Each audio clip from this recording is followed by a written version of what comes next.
O Opinião Pernambuco está de volta com o tema Emprego e Desemprego. Participam Luiz Henrique Romani, economista da Fundação Joaquim Nabuco. Shinaide Mafra, é advogada com atuação em direito trabalhista e previdenciário. Paulo Góes, pró-reitor acadêmico da UFPE. Algumas demissões elas já estão acontecendo por conta, possivelmente, da situação do país como um todo, mas tomando uma carona já na reforma trabalhista, né? Que é uma reforma que acaba privilegiando alguns interesses patronais. A gente está tendo situações em que trabalhadores estão sendo colocados para fora e estão sendo oferecidas está sendo oferecida a possibilidade dele permanecer no trabalho com outro contrato, só que com um salário menor. Você, como advogada trabalhista, como está analisando essas situações que parece que começam a ganhar força, principalmente, né, depois que foi implantada a reforma trabalhista aqui no Brasil? Valdir, na realidade, a realidade é muito triste, porque com essa reforma trabalhista houve uma perda grande dos direitos, né, muitos deles constitucionais, como a questão da grávida trabalhar em ambiente insalubre, a questão da jornada de 12 por 36, que, na realidade, o que eu vejo é o seguinte: a reforma foi aprovada muito rápido, né, de uma forma assodada, e a população ainda não tomou ciência dos males que vai sofrer, e isso a longo prazo.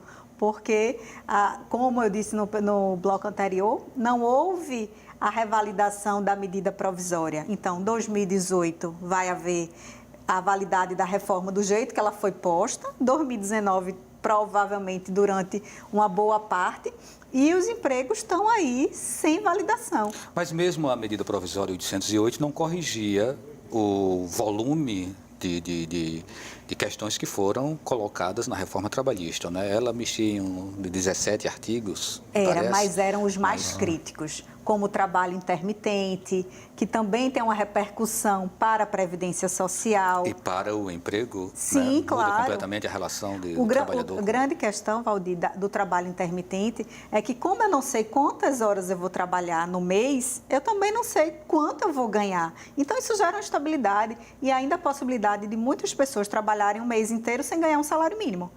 Porque se eu vou ganhar por hora trabalhada, eu não necessariamente vou ter um mínimo garantido. Então, isso gera um problema muito grande. E é uma precarização desse emprego. Muito. Eu vejo como grande problema da reforma trabalhista a mudança de postos de trabalho considerados bons para a precarização do emprego. E até agora a gente não ouviu uma repercussão disso do ponto de vista de geração de empregos. Se esperava que no mês seguinte, que em dezembro, que é mês de contratação, a gente já tivesse esse número aumentado. Mas até agora, infelizmente, nada aconteceu. O ministro do Trabalho, ele chegou a sinalizar que o país poderia ter um crescimento ou abrir 45 milhões, né, de pessoas sairiam da informalidade a partir da reforma trabalhista, né, o ministro Ronaldo Nogueira. Um número completamente fantasioso. Não é isso que está acontecendo. Absolutamente. Agora, há uma dificuldade também, que a gente precisa olhar estatisticamente. O momento que a reforma foi implementada foi o momento da pior crise dos últimos, 60, 70 anos no Brasil. Então, fica difícil você dizer que essa perda do emprego foi por causa da reforma. Também fica difícil dizer quantos empregos a reforma gerou. Então, esse tipo de análise a gente só vai conseguir, os economistas só vão conseguir fazer daqui a 10 anos, quando você tiver uma série longa o suficiente para depurar dessa flutuação do emprego o que foi o ciclo econômico, o que foi a transformação da economia por conta dessa indústria 4.0 e outras coisas a mais, e o que foi a parte da legislação. Então, a gente é muito cedo ainda para quantificar qualquer coisa sobre a reforma trabalhista. Romani, eu queria só chamar a atenção aqui para os dados do CAGED, que também são dados considerados para questão de admissão e demissão, e ele coloca aqui o seguinte, que em novembro e dezembro foram registradas 6.696 demissões, por acordo entre patrão e empregado, que é uma modalidade que não existia antes. Então, as partes chegam ao consenso de que, de fato, aquele contrato não tem mais um objetivo, e aí o empregado, ele perde o seguro-desemprego e só recebe metade do aviso prévio e da multa de 40%. Detalhe importante, isso aconteceu na maioria das classes mais baixas, que foram motorista de ônibus, de caminhão, operador de caixa, faxineiro, operador de telemarketing, pessoas que já tinham um rendimento menor. E aí eu entro num ponto que para mim é muito crítico. Será que um médico ia fazer um acordo desse? Será que um advogado, que é um pouco mais esclarecido, faria um acordo desse? Será que esse acordo entre empregador e empregado é válido realmente? Se existisse a lei, né, como vigorava antes, teria esse percentual de demissão? Porque, na realidade, o empregador pagaria a multa de 40%, ao invés de 20% que ele pagou aqui. Então, gerou-se, de fato, uma quantidade de demissões maiores do que se geraria em função da lei anterior, né? É uma leitura de advogados, mas... Veja, Schneider, não sei se eu posso fazer uma consideração. Pode sim, veja, claro. Eu acho que nesse ponto, independente dessa grave crise, né, que nós passamos, e uma crise política, sobretudo uma crise política muito forte, eu diria que, assim, a nossa parte dessa análise, né, que é como formar profissionais com autonomia e espírito crítico suficiente para estar atento a isso. Eu lhe diria que há vários profissionais de nível superior, hoje, por exemplo, com relações de trabalho precarizados, por exemplo, dentro do sistema de saúde do Brasil. E eles aceitam porque o próprio poder público, na implementação de suas políticas públicas, eles têm precarizado as relações de trabalho. Talvez com os de direito menos, mas nós Toda temos... a parte de ensino também. Mas tem a precarização na área de educação, na área de saúde, das prefeituras, governo do estudo. Salário, né? Sim, médicos, dentistas, professores. Então, a questão da precarização das relações de trabalho está posta. E eu acho que o nosso desafio na contemporaneidade, porque há de se estabelecer e há de se agravar com essa crise do que nós chamamos das formações tradicionais, é que esses profissionais eles precisam pensar criticamente um projeto de sociedade. Eu acho que esse está um dos grandes desafios hoje da universidade nas suas formações. Professor Paulo Góes, em torno de 4, 5 anos atrás, a gente estava vivendo o boom do mercado imobiliário. E aí, inclusive, na área de engenharia, a grande oportunidade que aparecia para os estudantes que queriam fazer o vestibular era o curso de engenharia civil. Sim. Né? Que, de repente, a gente teve um travamento aí, está uma situação bem delicada.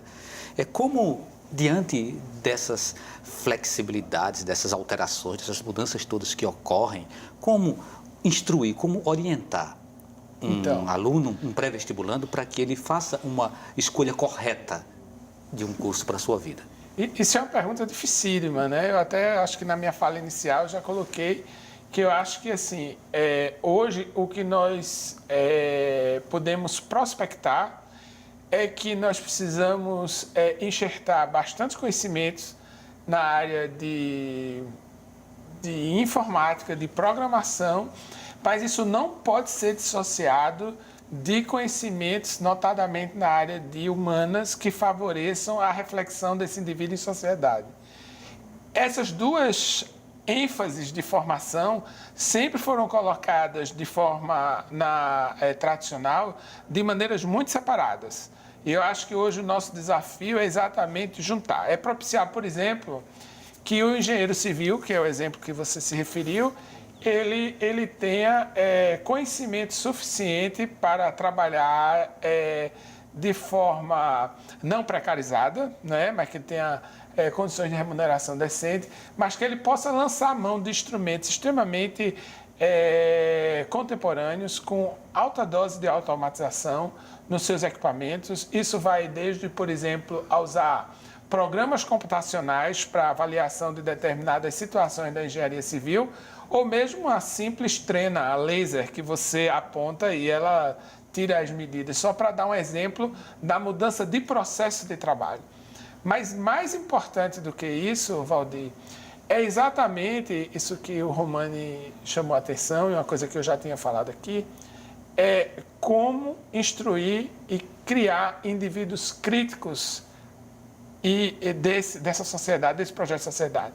Porque tem duas coisas aí. Uma questão, eu não sei a opinião do Romani, é bom que ele é economista, pode nos ajudar, é que assim, nós temos uma crise econômica, política brasileira,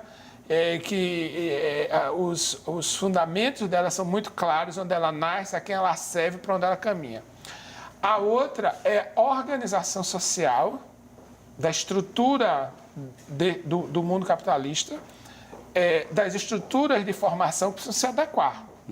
Né? Então, eu acho que isso é uma coisa, porque assim, há um desemprego a surgir dessa rearrumação que nós vamos ter que lidar com ele. Essa reconfiguração também dos tipos de trabalho. Né? Nós fizemos, inclusive, recentemente um programa aqui sobre o futuro do emprego, trouxemos alguns pesquisadores, inclusive o Silvio Meira. Foi um programa bem interessante. Né? Então, muitas dessas profissões que eram tradicionais, elas precisam realmente ser repensadas, algumas vão deixar de existir. Mas aí, você provocou o Romani para entrar na discussão e vamos lá, Romani, é a sua vez. Bem, para mim foi uma provocação boa.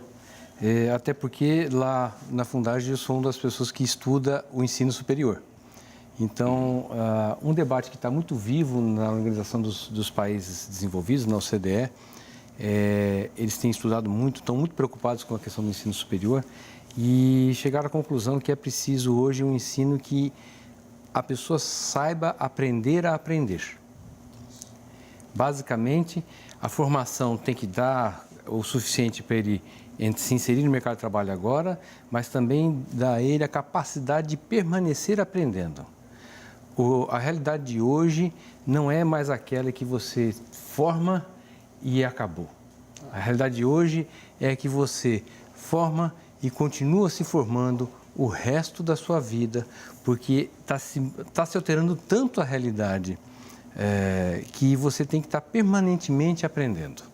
Então, basicamente, esse é o grande desafio das universidades, de não só passar o manual, mas passar principalmente a capacidade de aprender e de pensar por si próprio, para poder trilhar o seu caminho a partir daí. Schneid, diante dessa situação, qual o futuro da relação patrão e empregado? Puxa, vai mudar um bocado. Considerando toda essa mudança da legislação trabalhista, essa relação talvez nem exista, né, no futuro próximo, porque, de fato, vai ter muito pessoa jurídica, e eu puxando aqui para o Romani, também para o pró-reitor, que falou da questão dos mercados de trabalho novos. Eu estava recentemente palestrando sobre o assunto, e o mercado novo, e eu sinto essa dificuldade ao contratar, quer um advogado que pense por si próprio, que não fique mais esperando que as coisas cheguem. Então, você tem que ter iniciativa, você tem que ser, de fato, um profissional completo e estar sempre se atualizando, sempre estudando, porque antigamente o advogado sentava e estava ali com a legislação e acabou-se, mas hoje não. As coisas são muito dinâmicas, fora a tecnologia também. Então, de toda forma, a gente precisa trabalhar com o YouTube, com Instagram, Facebook, utilizar as tecnologias a nosso favor e utilizar isso também de uma forma positiva, porque, de fato, é o mercado de trabalho novo, é a era digital. Se a gente não acompanhar essas questões, realmente o mercado de trabalho vai ficar bem complicado para o pessoal que está saindo agora. Então, precisa sair mais completo do que a gente saía há 10, 15, 20 anos atrás. Por exemplo, um exemplo bem simples, quando você perguntou do engenheiro civil e ela falou do advogado. Uma coisa que é impensável, por exemplo, é que um profissional saia da universidade hoje e ele não domine pelo menos uma outra língua. Eu não vou dizer que ele precisa dominar o inglês, mas nós temos feito investimentos porque os nossos alunos eles precisam falar outra língua. Por quê? Porque com a internet não adianta fechar as portas. O mundo está dentro da sua casa, está no telefone do seu filho. Então, isso requer uma adaptação da universidade em termos dos professores, dos programas, flexibilidade. Eu acho que nós vamos ter o futuro centro acadêmico de tecnologias avançadas que a universidade tem planejado para implantar em Goiânia. ele poderá ser o primeiro piloto que a universidade vai fazer em relação a isso. Porque nós vamos ter lá um bacharelado interdisciplinar em ciência e tecnologia. E depois o aluno ele vai poder formar em várias formações, incluindo algumas engenharias e bacharelados em ciência. E as pessoas perguntam, mas onde trabalha o bacharel em ciência e tecnologia? Em vários lugares. Né? Ele pode fazer pesquisa, ele pode desenvolver software, ele pode ter startups, ele pode ser empresário, ele vai precisar de uma nova relação trabalhista e ele vai poder ser também engenheiro se ele fizer alguns anos e se registrar como tal. Mas essa é a ideia, né? do que nós chamamos de blended learn. Né? Então, há habilidades e competências que precisam ser aprendidas pelos profissionais de hoje, que na nossa geração talvez não se pensasse tanto, mas na geração dos nossos filhos é impossível ele não saber, como programação, língua estrangeira, habilidade de comunicação, porque isso será essencial no mundo que eles vão viver. Inclusive, desculpa. Tá, rapidinho para a gente fechar o bloco, pode falar. Com relação a essa questão das tecnologias, a gente usa um sistema chamado PJE, que é o Processo Judicial Eletrônico. E a gente percebe que os advogados que não se atualizaram, que não têm um mínimo de informática, têm dificuldade, inclusive, para executar as tarefas do dia a dia. Então, parece uma coisa simples, Sim. mas é extremamente importante a tecnologia. E vamos a mais um intervalo, a gente volta daqui a pouquinho falando sobre emprego e desemprego no Brasil.